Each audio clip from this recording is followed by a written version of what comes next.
కేంద్ర మంత్రి కిషన్ రెడ్డి మీడియాతో మాట్లాడుతున్నారు. ఇప్పుడు లైవ్ చూద్దాం. కుటుంబం నుంచి రాజకీయాలకు వచ్చి దేశ ప్రధానిగా ఎదిగి ఒక రైతు పక్షపాతిగా, పేద ప్రజల పక్షపాతిగా చరణ్ సింగ్ సేవలు అందించిన విషయం మనకందరికీ తెలుసు. ఎమర్జెన్సీకి వ్యతిరేకంగా పోరాడినటువంటి వ్యక్తి చౌదరి చరణ్ సింగ్. అదేవిధంగా వ్యవసాయ రంగంలో మరి సంస్కరణలు తీసుకురావాలని, నూతన వ్యవసాయ విధానం దేశంలో ప్రవేశపెట్టాలని, హరిత విప్లవానికి పితామహుడుగా వివరించినటువంటి మరి ప్రొఫెసర్ ఎంఎస్ స్వామినాథన్ గారు కూడా ఈరోజు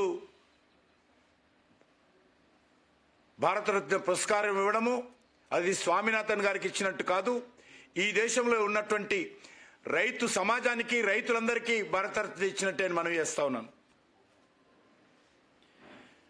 స్వామినాథన్ గారు సూచించినటువంటి సంస్కరణల కారణంగానే దేశంలో ఈరోజు ఫుడ్ సెక్యూరిటీ, ఆహార భద్రతకు బాటలు వేశారని చెప్పి మనం చేస్తా ఉన్నాను. తమిళనాడు చెందినటువంటి ప్రొఫెసర్ స్వామినాథన్ మరి వ్యవసాయ రంగానికి, రైతుల జీవితాలకు వెలుగులు చూపినటువంటి గొప్ప మహానుభావుడు స్వామినాథన్.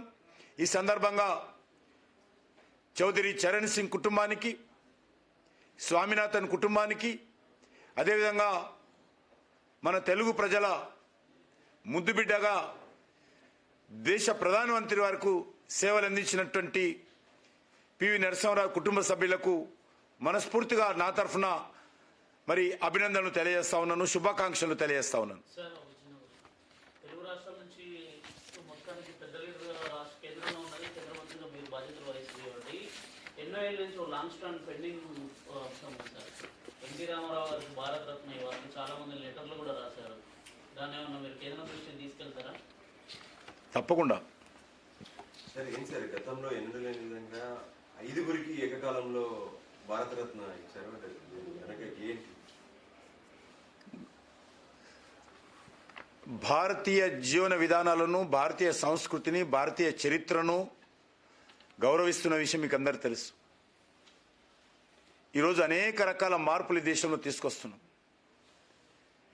స్వాతంత్ర సమరయోధులు ఏదైతే ఆజాద్ కా అమృత్ మహోత్సవ్ సందర్భంగా అనేక మంది నిర్లక్ష్యానికి గురి కాబడినటువంటి వాళ్ళు, అణిచిపెట్టబడ్డ వాళ్ళటువంటి జీవితాలను వెలుగు తీసుకొచ్చి వాళ్ళందరినీ సన్మానించడం, చివరకు మన తెలుగు బిడ్డగా, తెలుగు తేజంగా, మరి విప్లవ జ్యోతిగా పేరు పొందినటువంటి అల్లూరి సీతారామరాజు యొక్క 125వ జయంతి ఉత్సవాలను కూడా మరి భారత ప్రభుత్వం మొదటిసారిగా నిర్వహించడము, దానికి ప్రధానమంత్రి గారు స్వయంగా భీమవరం వెళ్ళడము, రాష్ట్రపతి గారు స్వయంగా హైదరాబాద్కు వెళ్ళడము, ఈ రకంగా అనేక రాష్ట్రాలలో భారత ప్రభుత్వము ఈ రకమైనటువంటి కార్యక్రమాలు చేయడం జరిగింది.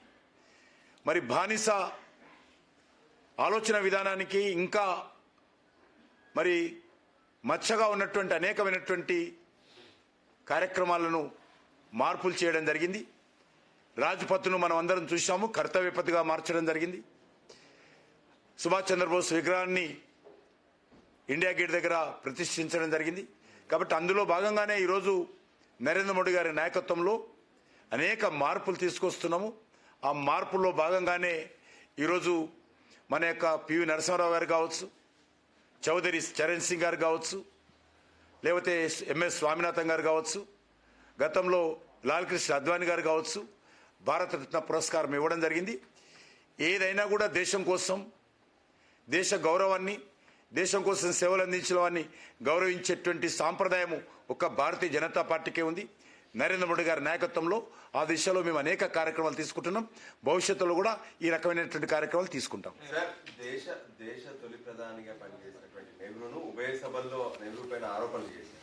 ఒకవైపు ఏమో ఆ తర్వాత 9వ ప్రధానిగా పనిచేసినటువంటి పివికి భారతరత్న ఇచ్చారు. అంటే దీంట్లో ఏమైనా రాజకీయ పివి నరసింహారావు గారు పార్టీ పట్ల కానీ అవలంబించినటువంటి కొన్ని విధానాల పట్ల కానీ అప్పుడప్పుడు విమర్శిస్తే దాంట్లో తప్పులేదు.